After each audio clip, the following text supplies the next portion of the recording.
नमस्कार दोस्तों, स्वागत है आपका अपने YouTube channel the banking matrix में। LICW का एग्ज़ाम आया हुआ है। अभी नोटिफिकेशंस उसके अभी फॉर्म जारी हैं, तो उसके लिए हमने ये प्लेलिस्ट एक इनिशिएटिव लिया है कि इंश्योरेंस अवेयरनेस के रिगार्डिंग हम सारी चीज़ें कवर करेंगे, जो कि मेंस में अच्छा खासा वेटेज रखती है। 60 मार्क्स का है आउट ऑफ 300, तो इसको हम कवर करेंगे। तो ये हमारा पार्ट 1 होगा। प्रिंसिपल ऑफ इंश्योरेंस की हम बात करेंगे। इसमें IC01 से ये सारा कुछ कंटेंट लिया गया है, तो उसी का एक रक्स रहेगा। तो हम इसको कंटिन्यू करते हैं। तो आइए शुरू करते हैं। सबसे पहले हम कवर करेंगे कि व्हाट इज़ रिस्क। कुछ बेसिक टर्म्स है वो हम देख लेते हैं पहले, जो हमें आगे इस पूरे जो भी अवेयरनेस की इंश्योरेंस अवेयरनेस की तैयारी करेंगे उसमें हमें काम आएंगे। तो what is risk? Risk is the possibility of a deviation from N expected outcome. इसका मतलब ये हुआ कि जैसे सूरज उगता है, तो सूरज आज उगा है, कल भी उगेगा, परसों भी उगेगा, तो इस चीज़ में कोई रिस्क ही नहीं है कि डेविएशन होगा कि नहीं होगा। सूरज के ना उगने की तो कोई बात ही नहीं है। आज उगा है तो कल भी उगेगा, परसों भी उगेगा, तो इसमें डेविएशन की कोई बात ही नहीं है।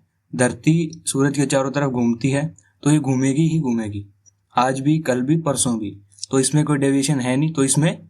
तो इस केस में यहाँ पे नो रिस्क रहेगा। दूसरा है डेविएशन, कि जिसमें डेविएशन के होने की पॉसिबिलिटी हो। जैसे बारिश की बात करें, कल बारिश हो भी सकती है, ना नहीं भी हो सकती है।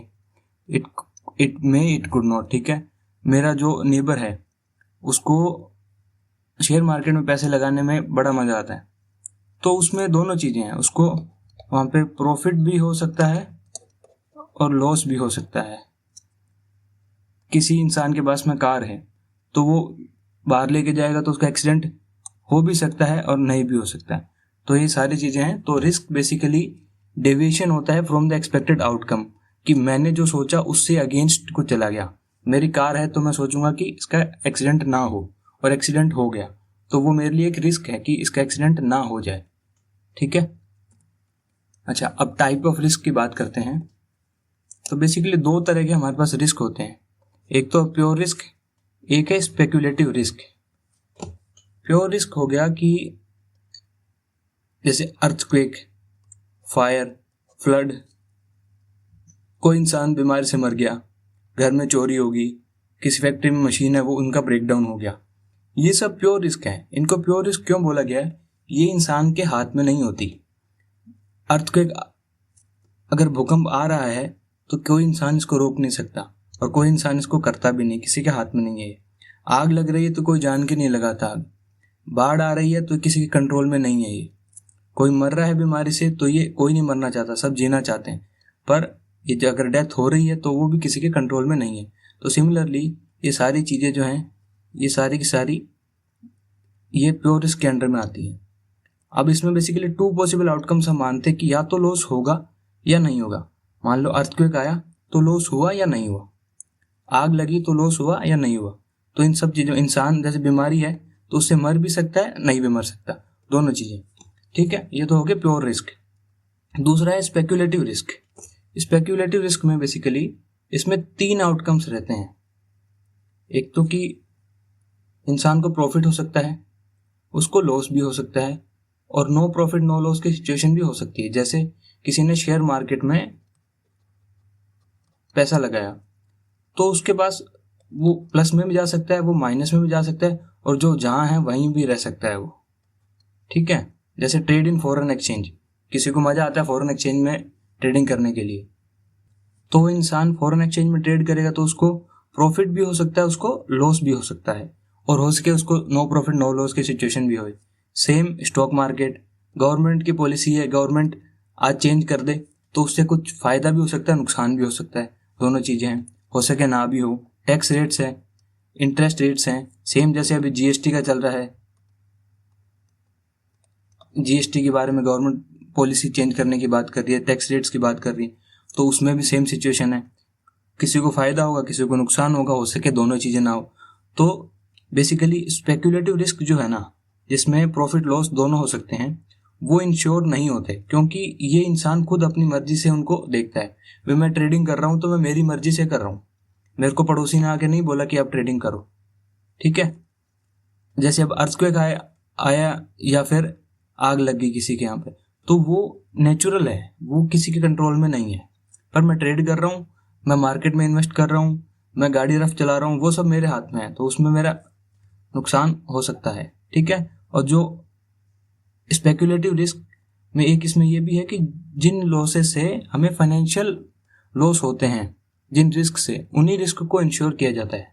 जैसे कोई मेरे को बोले कि मैं तो भारत पाकिस्तान का मैच था, इंडिया को सपोर्ट कर रहा था, इंडिया हार गई, तो मेरे को बड़ा दुख हुआ, तो मेरा इमोशनल जो मेरे को डैमेज हुआ है उसको मेरे को इंश्योरेंस का मेरे पैसा दो। मैंने इंश्योरेंस करने जाऊं तो किसी के पास कोई नहीं देगा मुझे इंश्योरेंस की, ठीक है। तो स्पेकुलेटिव रिस्क में प्रॉफिट लॉस और नो प्रॉफिट तीनों चीजें हो सकती हैं। प्योर रिस्क में दो ही आउटकम रहेंगे, लॉस और प्रॉफिट, मतलब लॉस और नो लॉस, ठीक है। तीसरा, अब ये देखते हैं रिस्क मैनेजमेंट। बेसिकली हमने रिस्क देख लिया कि रिस्क होता क्या है, रिस्क के दो टाइप होते हैं वो भी देख लिया। अब रिस्क है, उसको मैनेज कैसे करेंगे, तो मैनेज करने से पहले हमें पहले रिस्क को आइडेंटिफाई करना पड़ेगा। आइडेंटिफाई कैसे करेंगे, जैसे एक इंसान है, मानो कि एक्स पर्सन है, उसने एक फैक्ट्री लगाई, तो उसने ये देखा कि उसके जो सिमिलर कंपनियां हैं, मान लो टेक्सटाइल की मिल है, उसकी कपड़े लगा रहा है, वो कपड़े बना रहा है, तो वो ये देखेगा कि उसकी जो सिमिलर कंपनियां हैं जो कपड़े बना रही हैं उनको कितना लॉस होता है, उनका किस तरह के रिस्क से वो कंपनियां फेस करती हैं, वो देखेगा। वो पास्ट लॉस देखेगा अपनी कंपनी के कि पिछले 2 साल से मान लो काम कर रहा है, तो किस तरह के लॉस उसको फेस करने पड़े हैं, तो चाहे वो गवर्नमेंट की पॉलिसीज हों, चाहे मार्केट अप एंड डाउन जो आते हैं उस वजह से हो, कैसे भी हो। तीसरा, फ्यूचर प्रेडिक्शन करेगा वो कि कोई कपड़े बना रहा है, उसका ट्रेंड आउट ऑफ फैशन ना हो जाए, तो उस हिसाब से वो प्रोडक्ट बनाए, उस हिसाब से कपड़े बनाए कि वो उतना इन्वेंट्री ना बची रह जाए उसके पास, उतना सामान पड़ा ना रह जाए उसके पास, ठीक है। फिर होता है रिस्क इवैल्यूएशन। रिस्क आइडेंटिफाई कर लिया सबसे पहले हमने कि हमें क्या क्या रिस्क है, अब हम उसका करेंगे इवैल्यूएशन। अब इवैल्यूएशन में क्या करेंगे हम कि हम देखेंगे कि वो कोई भी रिस्क है वो कितनी बार हो रहा है। फ्रीक्वेंसी मतलब नंबर ऑफ द टाइम्स, कितनी बार हो रहा है, साल में 1 बार हो रहा है, 2 बार हो रहा है, 4 बार हो रहा है। फिर देखेंगे उसकी सीवियरिटी कि वो डैमेज कितना कर रहा है। मान लो बाढ़ आ रही है, तो बाढ़ आने से कितना डैमेज हो रहा है। मान लो बिजली कट रही है किसी एरिया में, मान लो किसी ने फैक्ट्री लगाई, अब उसमें बिजली बहुत कटती है, तो वो देखेगा कि मेरे को डेली अगर एक दिन बिजली कटती है तो मेरे को 10,000 का नुकसान हुआ, तो ये जो 10,000 का है वो तो होगी सीवियरिटी कि उसको एक बार फ्रिक्वेंसी, मान लो इसकी एक फ्रिक्वेंसी होगी, एक फ्रिक्वेंसी डेली उसको 10,000 का नुकसान हो रहा है, तो वो ये कैलकुलेट करेगा कि अगर 10 दिन भी बिजली गई एक महीने में तो उसको 1,00,000 रुपए का नुकसान हो जाएगा, ठीक है। तो ये हो गया रिस्क इवैल्यूएशन के तरीके, कैसे देखते हैं, फ्रीक्वेंसी और सीवियरिटी देखेंगे, ठीक है। अब आते हैं ट्रीटिंग रिस्क कि रिस्क को कैसे ट्रीट करेंगे। हमें पता लग गया रिस्क क्या है, उसको इवेल्युएट कर दिया, उसका कितना डैमेज हो सकता है, अब उससे कैसे बचा जाए। नंबर 1, अवॉइडेंस, उसको रिस्क को अवॉइड ही कर दो। डेंजर जोन है वहां जाओ ही मत, जैसे जो सेस्मिक जोन जहाँ भूकंप ज्यादा आते हैं वहां फैक्ट्री सेटअप मत करो, ठीक है। जिस फील्ड में कंपटीशन ज़्यादा है वहाँ उस फील्ड में इंडस्ट्री सेटअप मत करो, क्योंकि मार्केट में compete करना तुम्हारे लिए मुश्किल होगा, ठीक है। 2 नंबर चीज। अब दूसरा, मिटिगेशन मिटिगेशन का मतलब होता है किसी भी चीज़ के इम्पैक्ट को कम करना। जैसे प्रिवेंशन है, हमने हेलमेट पहन के जाते हैं हम गाड़ी से, ठीक है। इसके 2 पार्ट होते हैं मिटिगेशन के, प्रिवेंशन एंड रिडक्शन। तो हम हेलमेट पहन के जाते हैं, तो हेलमेट पहनने से ये नहीं कि लगेगी नहीं, चोट नहीं लगेगी, पर कम लगेगी, बचत हो सकती है, ठीक है। स्पीड ब्रेकर्स हैं, ये नहीं, इसके बाद ये नहीं स्पीड ब्रेकर लगाने से एक्सीडेंट नहीं होंगे, पर चांसेस कम हो जाते हैं, ठीक है, इसलिए इसको बोलते हैं प्रिवेंशन। दूसरा है रिडक्शन। फायर एक्सटिंग्विशन अप्लायंसेस लगा सकते हैं हम किसी भी फैक्ट्री में, तो उससे जब कोई भी इम्पैक्ट आएगा, आग लगेगी, तो हम उसका यूज करके कम कर सकते हैं उसके इम्पैक्ट को। अब किसी भी ऑफिस है, कोई कंपनी में, वहाँ पे ऑडिट और कंट्रोल चलते हैं, इंटरनल ऑडिट चलते हैं, ताकि कोई भी फ्रॉड वगैरह हो तो उसको पहले से डिटेक्ट किया जा सके।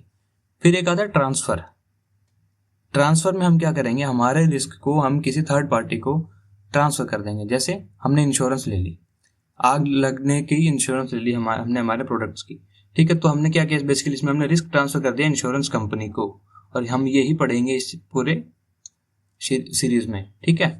फिर एक आगे रिटेंशन। अब भाई मुझे लगा कि मेरे फैक्ट्री में मान लो मैं 1 लाख रुपए का मैंने प्रीमियम दिया, हाँ 1 लाख रुपए हो गए, मैंने 1 लाख का मैंने प्रीमियम दिया, और मुझे पता है कि मान लो मेरे यहाँ पे लॉस 10,000 रुपए का ही होगा, तो फिर मैं 1 लाख का प्रीमियम क्यों दूंगा, मैं उस 10,000 के लॉस को मैं रिटेन कर लूंगा ना मेरे पास। तो यही होता है, इसको बोलते हैं रिटेंशन। तो ये 4 इसके मेन होते हैं रिस्क ट्रीट करने के तरीके। अब आगे चलते हैं। हाँ, अब आता है हमारा मेन टॉपिक कि इंश्योरेंस बेसिकली होता क्या है। पहले क्या होता था, पहले के टाइम में मान लो किसी, एक एग्जांपल लेके समझते हैं, किसी विलेज में मान लो किसी की डेथ होगी, किसी पर्सन की, ठीक है। अब क्या करेंगे, वो जो जिसकी डेथ हुई ना, वो अकेला इंसान था, उनकी फैमिली के लिए सोर्स ऑफ इनकम, वही कमाता था। अब गांव वालों ने क्या किया, देखा कि इसकी तो हालत बड़ी बुरी होगी इसके परिवार की, तो उन्होंने सब जनों ने मिलकर थोड़े थोड़े पैसे इकट्ठे करके, माना कि उस परिवार को उन्होंने 50,000 रुपए इकट्ठे करके दे दिए। तो वो 50,000 रुपए से उसके सारे जीवन नहीं चलेगा। उस 50,000 रुपए से वो कुछ टाइम तक सस्टेन कर पाएंगे, जब तक उस दुख से वो बाहर निकले और अपने पैरों पे खड़े होके मतलब कुछ कोशिश करें बाहर जाके इनका मतलब पैसा कमाने की, ठीक है। तो ये तो होता था गाँव में, जो कि इनफॉर्मल सेक्टर था बेसिकली, ये इनफॉर्मली होता था, कोई इसका डॉक्यूमेंटेशन नहीं होता था। गांव वाले अपनी मतलब क्या बोले उसको, एज ए कम्युनिटी के रूप में करते थे वो, ठीक है। अब गवर्नमेंट, अब बाद में क्या किया धीरे धीरे इसका जब डेवलपमेंट हुआ, तो ये फॉर्मल अरेंजमेंट बना दिया इसका। फॉर्मल अरेंजमेंट कैसे, sharing the loss among many people who are expose to the same kind of risk. हाँ, अब इस चीज को समझते हैं। तो सेम काइंड ऑफ रिस्क, इसका मतलब होता है कि जैसे मान लो एक सिटी है, उस सिटी में 5,000 लोगों ने कार इंश्योरेंस लिए है, ठीक है। तो इन 5,000 लोगों की सबका ना सेम रिस्क है। सेम रिस्क क्या है कि इनकी गाड़ी को डैमेज हो जाए, मतलब एक्सीडेंट हो जाए, इनकी गाड़ी चोरी हो जाए, इनकी गाड़ी में आग लग जाए, गाड़ी पानी में डूब जाए, तो उस सबको सेम तरह के रिस्क को कवर किया और इन सब 5,000 लोगों का एक पूल बन गया। अब इसमें से क्या होगा, इन 5,000 में से माना कि 10 लोगों के साथ मिसहैपनिंग हो गई, जिस चीज के लिए इंश्योरेंस ली वो चीज हो गई इनके साथ, तो क्या करेंगे, जो 5,000 लोगों का जो प्रीमियम का पैसा इकट्ठा हुआ ना, उस पैसे में से इनके लॉस को इनको पैसा दे दिया जाएगा 10 लोगों को।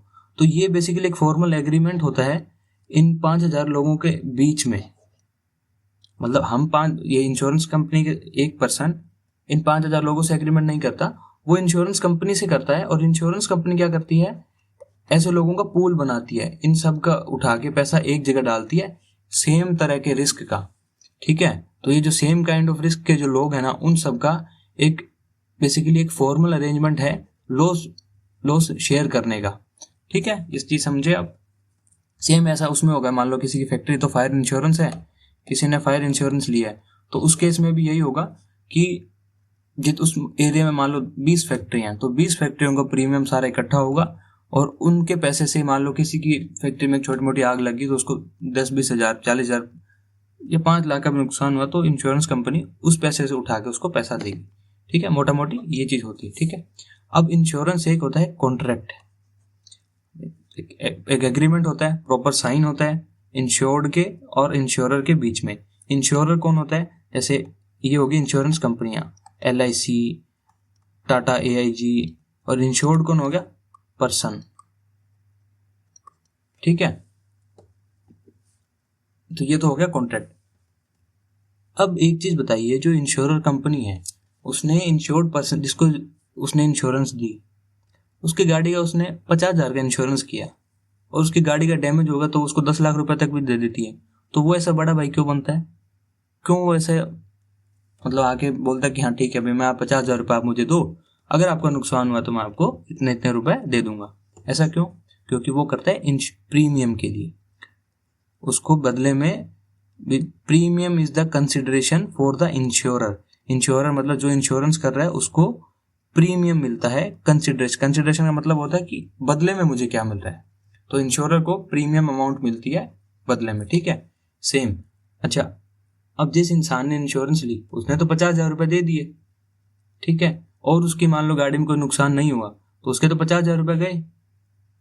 50,000 रुपये गए नहीं, उसको बदले में मिला प्रोमिस। उसको जो इंश्योर्ड है ना, जो इंश्योर्ड जिसने इंश्योरेंस ली है, उसको इंश्योरेंस कंपनी ने प्रोमिस किया है कि अगले 1 साल तक अगर आपकी गाड़ी में कोई भी एक्सीडेंट या कुछ होता है तो हम आपको 50,000 रुपये आप हमें दीजिए और हम आपको उसके बदले में देते हैं एक प्रोमिस। प्रोमिस ये कि अगर ऐसा हुआ तो हम आपको पैसे दे देंगे, ठीक है। तो इंश्योर्ड पर्सन को बदले में मिला प्रोमिस और इंश्योरर को जिसने इंश्योरेंस दी उसको मिला प्रीमियम, ठीक है। और इंश्योरर ये एग्री करता है कि जो लॉसेज हुए हैं हम उनको अच्छा कर देंगे। मतलब कि मान लो किसी का 10,000 का नुकसान हुआ तो हम उसको कोशिश करेंगे 10 नहीं तो 8, 9 तक 7 तक दे के उसको ठीक ठाक कंडीशन में हम ले आए उसको, to bring insured in the same position, ठीक है। और किस उनके लॉसेज को कवर करेगा जो कि इंश्योर्ड ने सफर किए हैं, ठीक है। अच्छा, एक चीज और ध्यान रखने वाली है इसमें कि इंश्योरर जो है ना वो सिर्फ और सिर्फ मतलब जिसने हमें insurance, LIC, Tata AIG, XYZ जो भी इंश्योरेंस कंपनी है, वो हमारे सिर्फ उन्हीं लॉस का पैसा देगी जो हमने इंश्योरेंस में कवर करे थे, जो हमने एग्रीमेंट में लिख के दिए थे उनको। ऐसे नहीं कि हमने लिया था फायर का और इधर आग लगी या चोरी होगी तो हम उनको बोले कि हमारे यहाँ तो चोरी होगी थी, हमने इंश्योरेंस ली थी, पैसा दो। वो पैसा नहीं देंगे क्योंकि आपने सिर्फ और सिर्फ फायर की इंश्योरेंस ली थी। इसलिए जो इंश्योर्ड पेरिल है, जिस रिस्क के अगेंस्ट में हमने इंश्योरेंस ली है, उसी का पैसा हमें मिलेगा, ठीक है। अभी 3 टर्म है, इंपॉर्टेंट है काफी, ये देख लेते हैं। एक तो है रिस्क, पेरिल और हजार्ड। रिस्क तो हम पढ़ चुके हैं, ठीक है। अब जैसे इन एग्जांपल से समझते हैं। फायर एंड अलाइड पेरिल्स, ठीक है, कि आग लग रही है तो वो आग या फिर आग से रिलेटेड जो भी चीजें हैं उनको हम रिस्क काउंट करते हैं किसी भी फैक्ट्री में। फैक्ट्री का एग्जांपल लेके चलते हैं, ठीक है। अब इसमें मेन किस वजह से नुकसान होगा मेरा? आग की वजह से नुकसान होगा, तो आग मेरे लिए है पेरिल, ठीक है। हजार्ड मेरे लिए क्या है? स्टोरेज मेरे लिए हजार्ड है। उस फैक्ट्री में अगर कपड़े की फैक्ट्री है तो आग लगेगी तो नुकसान ज्यादा होगा, ठीक है। और यही अगर आयरन की इंडस्ट्री है तो उसमें आग लगी तो मेरा हो सके लोहा उतना जल्दी ना जले। कॉटन की इंडस्ट्री है तो जल्दी आग लगेगी। तो ये सेम चीज है कि वेयर हाउस जो इनफ्लेमेबल गुड्स स्टोर करेंगे उनमें हजार्ड ज्यादा होगा बजाय के जो नॉन इनफ्लेमेबल। मान लो कोई पेट्रोल या फिर केमिकल इंडस्ट्री, उसमें आग लगने के, उसमें अगर आग लगती है तो उसमें डैमेज ज्यादा होगा क्योंकि उसमें स्टोरेज उन्होंने क्या किया, हजार्डस मटेरियल है, ठीक है। ये सब चीजें। तीसरा देखिए, अब अगला देखिए, फायर एंड अलाइड पेरिल्स की अगर बात करें, वापस इसमें सेम। पेरिल हमारा कौन है, किस वजह से नुकसान होगा? आग की वजह से। अब इसमें हम हजार्ड कंसिडर कर रहे हैं कंस्ट्रक्शन को। मान लो मेरा घर लकड़ी से बना हुआ है तो अगर उसमें आग लगती है तो मेरे को रिस्क ज्यादा है। रिस्क ज्यादा क्यों है? क्योंकि मेरा घर लकड़ी का है। और अगर ये कंक्रीट की बिल्डिंग है तो कंपेरेटिव वुडन के, लकड़ी के, मेरे को रिस्क थोड़ा कम रहेगा। सेम ऐसा लाइफ इंश्योरेंस है, ठीक है।